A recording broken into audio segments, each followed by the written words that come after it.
Hello friends, Geeta Shekhawat welcomes you all in this video. So today our topic is median, the second measure of central tendency, median. तो आज हम median के बारे में discuss करने वाले हैं इस वीडियो के अंदर कि मीडियन होता क्या है, इसकी क्या कैरेक्टरिस्टिक्स हैं और इसका कंप्यूटेशन क्या है। ठीक है, तो सबसे पहले बात करते हैं मीडियन। इसको हिंदी में कहते हैं मध्यांक। अब मध्यांक का अर्थ क्या होता है, यानी ये दो शब्दों से मिलके बना है, मध्य प्लस अंक। किस किस को? मध्य प्लस अंक। तो इससे पता चल रहा होगा कि इसमें से ही ये चीज निकल के आ रही है कि मध्य का अंक। ठीक है, इसी को हम क्या कहते हैं? मध्यांक कहते हैं। और जो मध्यांक होता है वो क्या होता है? पोजिशनल मेजर होता है। ठीक है, यानी पोजिशनल वैल्यू होती है, यानी कि कोई भी जो हमें डिस्ट्रीब्यूशन दिया हुआ है उसमें जो नंबर अपने स्थान पर आता है, अब वो स्थान कौन सा होता है? मीडियन में। तो सेंट्रल टेंडेंसी में जो है ये वो स्थानीय माप होता है जो हमें क्या बताता है कि उस स्थान पर जो मूल्य होता है, जो मूल्य अंकित होता है, यानी जो नंबर हमारे को स्कोर की फॉर्म में दिया होता है, वही हमारा क्या हो जाता है? मीडियन होती है। तो ये आपको ध्यान रखने की जरूरत है कि जो सेंट्रल टेंडेंसी में मीडियन होता है वो क्या होती है? पोजिशनल वैल्यू होती है। ठीक है, यानी वो किसी भी पर्टिकुलर पोजीशन पे जो वैल्यू होती है वही क्या कहलाती है? आपकी मीडियन की वैल्यू कहलाती है।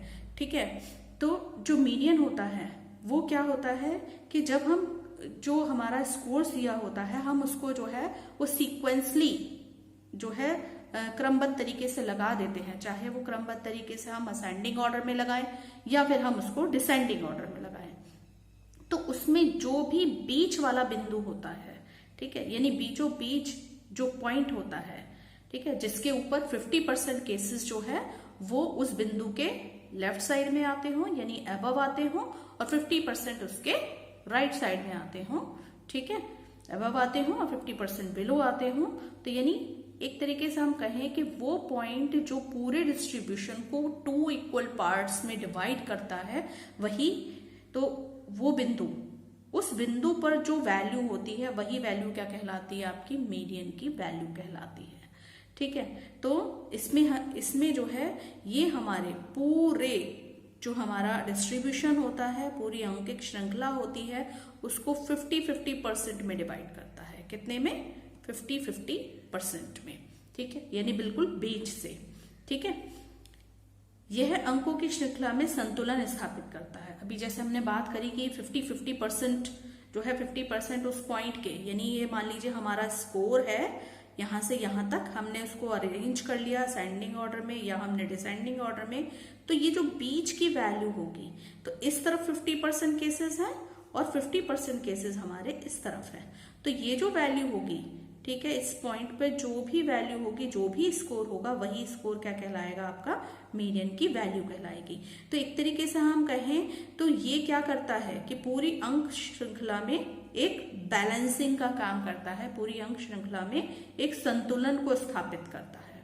ठीक है, अब बात करते हैं इसमें एक जो है मैथमेटिकल क्वालिटी और क्या है इसके अंदर, कि अगर हम जितनी भी हमारी सेंट्रल टेंडेंसी है, चाहे मीन हो गया, मीडियन हो गया या फिर मोड हो गया, अगर हम इन तीनों से विचलन निकालते हैं, यानी अगर हमने मीन निकाला और मीन से हम विचलन देखते हैं अपने डिस्ट्रीब्यूशन का, ठीक है, और फिर हम उस जो हमने डेविएशंस निकाली हैं मीन से, और अगर हम उसका योग करते हैं, ठीक है, तो वो योग, और या फिर अगर हम मीडियन निकालें और मीडियन से जो है हम विचलन निकालें, ठीक है, और उन विचलन का अगर हम योग करते हैं साइन को इग्नोर करते हुए, यानी उसमें हमें साइन को इंपॉर्टेंस नहीं देना, साइन को हमें जो है इग्नोर कर देना है, चाहे प्लस माइनस का, और अगर हम उनको ऐड कर देते हैं, ठीक है, तो इन जितनी भी सेंट्रल टेंडेंसी है तीनों में सबसे कम जो डेविएशन का सम टोटल आता है वो मीडियन का ही आता है। ठीक है, तो इसलिए समीशन ऑफ मॉडुलस डी जो होता है, समीशन ऑफ मॉडुलस डी जो है वो हमेशा क्या होता है? मिनिमम होता है सभी सेंट्रल टेंडेंसी में। ठीक है, तो मीन से भी और मोड से भी सबसे कम किसका डेविएशन का टोटल रहता है? मीडियन का।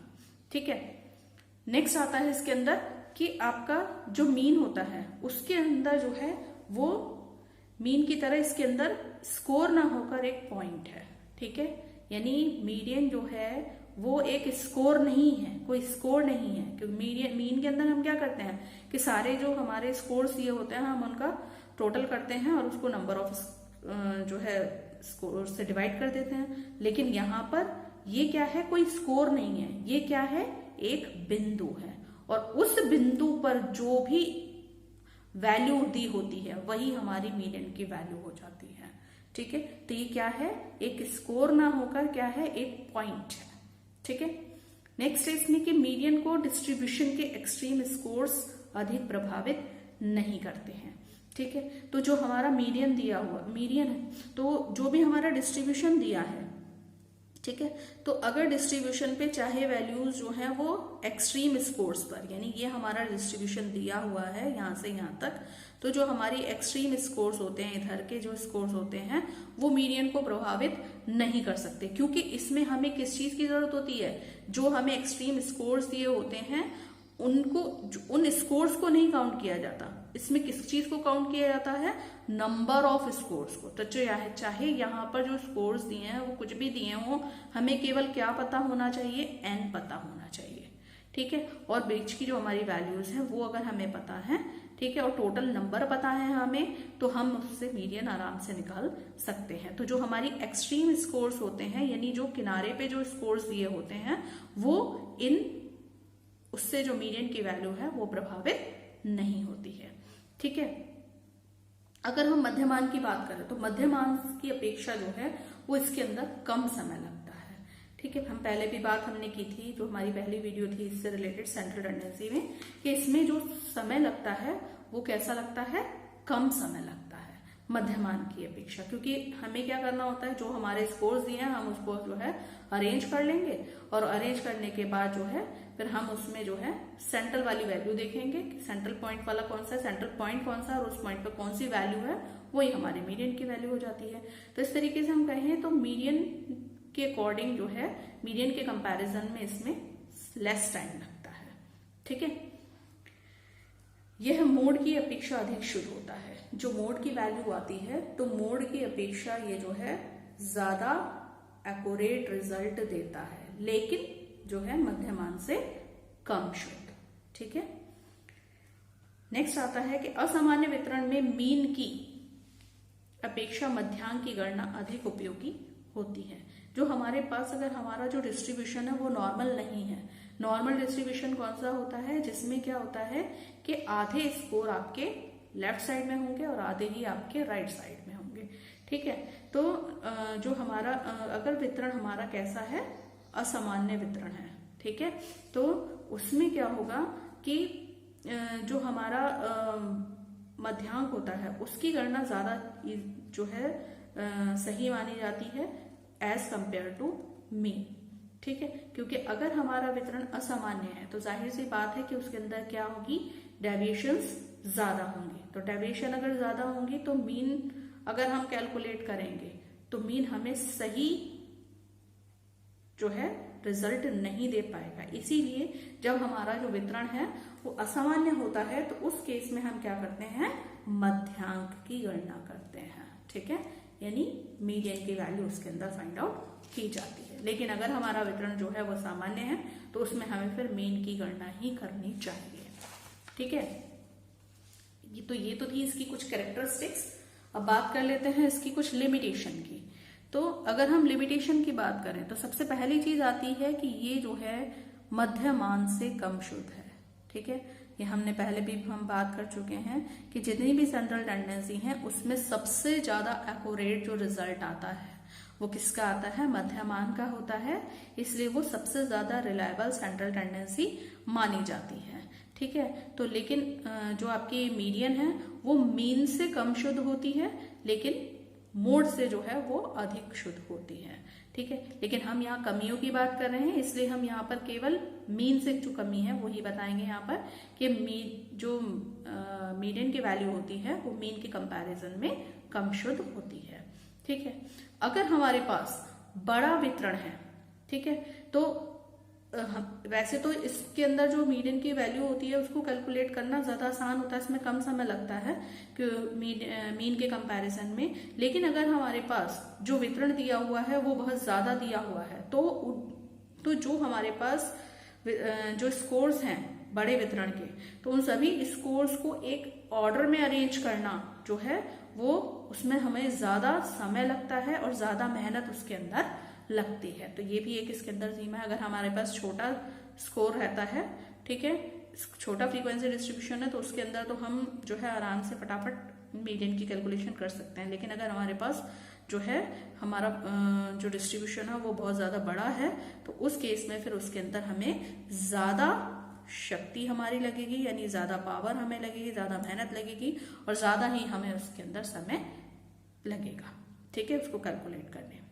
ठीक है, नेक्स्ट आता है केवल अपूर्ण एवं विकृत वितरण में ही इसकी गणना की जाती है। जैसे हम पहले भी बात कर चुके हैं, अगर हमारा जो डिस्ट्रीब्यूशन है वो कैसा है, अपूर्ण है, इनकम्प्लीट है, ठीक है, और विकृत है, विकृत यानी जो है डेविएटेड है, ठीक है, एबनॉर्मल है, तो उस केस में हम क्या कर सकते हैं, उस केस में हम मीन की गणना नहीं कर सकते, क्योंकि जितने भी स्कोर्स हैं हर स्कोर का मीन के ऊपर प्रभाव पड़ता है। लेकिन अगर हमें ये पता हो कि हमारे पास नंबर ऑफ जो स्टूडेंट्स हैं वो हमारे इतने हैं, ठीक है, और अगर हमारा वितरण जो है वो एक्सट्रीम स्कोर्स अगर हमें नहीं भी पता है, ठीक है, तब भी हम उसके अंदर मीडियन की गणना कर सकते हैं। लेकिन उस केस में हम मीन की गणना नहीं कर सकते। इसीलिए जब हमारा जो डिस्ट्रीब्यूशन है वो कैसा रहता है, अपूर्ण रहता है या फिर जो है एबनॉर्मल रहता है, तो इस केस में हम किसकी गणना करते हैं, मीडियन की गणना करते हैं, क्योंकि उसकी जो रिजल्ट आएगा वो मीन के कंपैरिजन में ज्यादा रिलायबल होगा। ठीक है, अब बात कर लेते हैं इसके कंप्यूटेशन की, कि जो मीडियन का कंप्यूटेशन है वो कैसे किया जाता है। तो सबसे पहले हम बात करेंगे इसमें अनग्रुप्ड डाटा के अंदर, किसके अंदर, जो हमारा अनग्रुप्ड डाटा है। तो अनग्रुप्ड डाटा में जो कैलकुलेशन है वो कैसे की जाती है। सबसे पहले आपको एक चीज इसके अंदर जान लेना जरूरी है कि पहली चीज कि जो हमारा मीडियन होता है इसमें क्या है कि एक तो हमारे को जो n है वो अगर क्या दिया हुआ हो, ऑड दिया हुआ, दो स्थिति हमारे इसके अंदर बनती हैं। पहली स्थिति जब हमारे को n की वैल्यू क्या दी हुई हो, ऑड में दी हुई हो, ठीक है, और एक होती है दूसरी स्थिति कि जब हमारे को n की वैल्यू किस में दी हुई हो, इवन में दी हुई हो। ठीक है, तो दोनों की बात कर लेते हैं। अगर ऑड में दी है तो आपको बीचों बीच वाली जो है पॉइंट निकालना मुश्किल नहीं होगा, आप फटाफट निकाल सकते हैं। ठीक है, लेकिन जब हमारे पास इवन होता है तो इवन में हमें जो है थोड़ा सा उसके अंदर मीडियन की वैल्यू को कैलकुलेट करने में थोड़ा सा इसके अंदर एक फॉर्मूला अप्लाई करना पड़ता है। तो चलिए देख लेते हैं इसके स्टेप्स मीडियन को कैलकुलेट करने के अनग्रुप्ड डाटा में।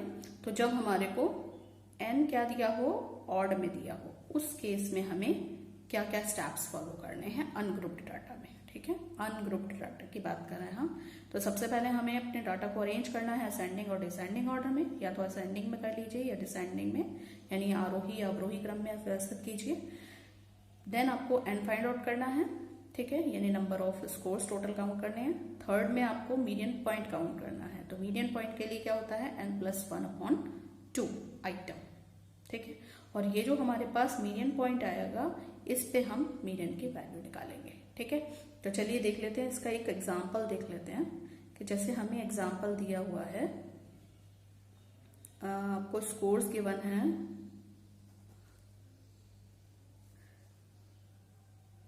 7, 4, 3, 1, 8, 9, 10। सपोज आपको ये स्कोर्स गिवन है। तो सबसे पहले हम इसका सॉल्यूशन देखेंगे। सबसे पहले हमें डाटा को असेंडिंग ऑर्डर में लगा लें, असेंडिंग ऑर्डर में ही लगा लीजिए, वो ज़्यादा कंफर्टेबल रहता है। तो सबसे पहले सबसे छोटा स्कोर देखिए 1, देन आपका 3, देन 4, देन 7, 8, 9, देन 10। ठीक है, तो 3, 4, 5, 6, 7, 1, 2, 3, 4, 5, 6, 7। ठीक है, तो यहाँ पर हमने n भी हमारा काउंट हो गया, n हमारे पास कितना आ गया, 7 आ गया। ठीक है, तो ये हमने फर्स्ट स्टेप कर लिया, ये सेकंड। थर्ड स्टेप में हमें क्या करना है, मीडियन पॉइंट, मीडियन पॉइंट निकालेंगे। ठीक है, तो मीडियन पॉइंट हमारा n+1/2। ठीक है, तो n+1 कितना है हमारा 7 + 1/2 यानी 8/2। तो 8/2 कितना आ गया 4। तो इसका मतलब कितना आ गया 4th आइटम। ठीक है, तो मीडियन पॉइंट में हमारा आ गया 4th आइटम। अब हमारे को क्या निकालना है 4th में हमें मीडियन की वैल्यू। ठीक है, हम मीडियन की वैल्यू फाइंड आउट करेंगे। तो मीडियन की वैल्यू 4th आइटम देखिए, तो अब यहां से देखिए जो आपने डाटा अरेंज किया है उसमें आप काउंट करेंगे चौथे नंबर का पॉइंट। तो 1 2 3 4, तो चौथे नंबर का पॉइंट क्या हो गया 7। ठीक है, तो चौथे नंबर का पॉइंट 7 हो गया, तो यानी मीडियन की वैल्यू क्या हो गई 7। ठीक है, तो यानी मीडियन बराबर हो गया 7। ये आपका आंसर हो गया। ठीक है, तो अब इसमें ही अब हम देखेंगे कि अगर हमें जो n है अगर वो हमें इवन दिया है, ठीक है, तो when n is equal to even. ठीक है, तो जब हमें इवन दिया है उस केस में हमें क्या करना है। ठीक है, तो यहां पर देखिए कि जब हमें इवन दी है n की वैल्यू, सपोज हम इसी डाटा को ले लेते हैं, इस एग्जांपल को ले लेते हैं। ठीक है, और इस एग्जांपल में हमने क्या कर लिया कि 7 4 3 1 8 9 10। ठीक है, अब और इसमें एक और हम लिख लेते हैं 11 लिख ले रहे हैं सपोज। ठीक है, अब यहां पर हमारे पास ये सबसे पहले वही करेंगे, इसको हमने ऑर्डर में अरेंज कर लिया, यानी 1 3 4 7 8 9 10 11। ठीक है, अब n हमारे पास कितना है 1 2 3 4 5 6 7 8, तो यानी आ गई 8।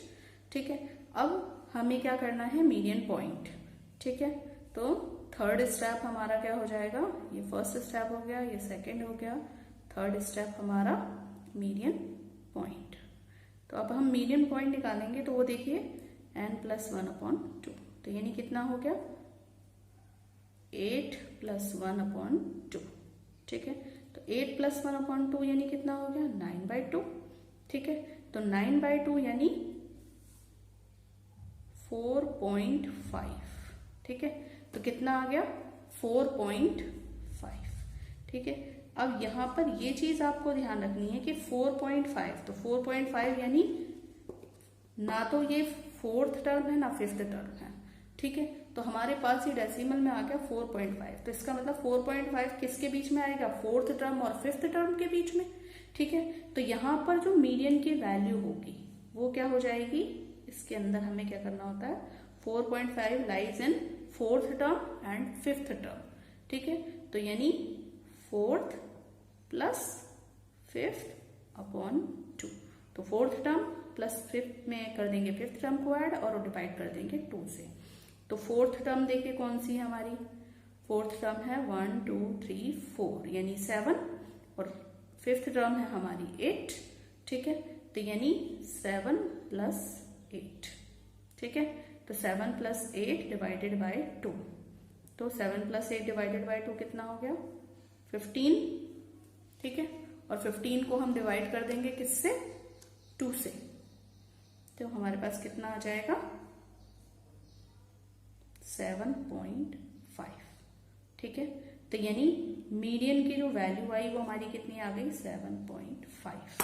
ठीक है, बस ये चीज इसके अंदर है कि आपको जो है ये ध्यान रखना है, अगर इवन है और अगर ऑड है तो कुछ नहीं है, सिंपल आपका टर्म जो है वो राउंड में ही आएगी, तो आपको सीधा वो टर्म फाइंड करनी है। लेकिन अगर आपका इवन में होता है तो आपका हमेशा क्या होगा कि डेसिमल में आएगा। ठीक है, तो जो पॉइंट आपका आ रहा है तो आप उसमें 4.5 जो है वो कौन कौन से टर्म के बीच में लाई करेगा 4th + 5th में।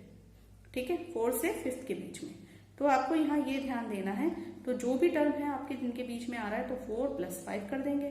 ठीक है, अगर मान लो यहाँ पर आता 9.5, तो यानी 9.5 किसके बीच में आएगा 9th एंड 10th टर्म के बीच में, तो यहाँ पर 9th टर्म + 10th टर्म और डिवाइडेड बाय 2 हो जाता।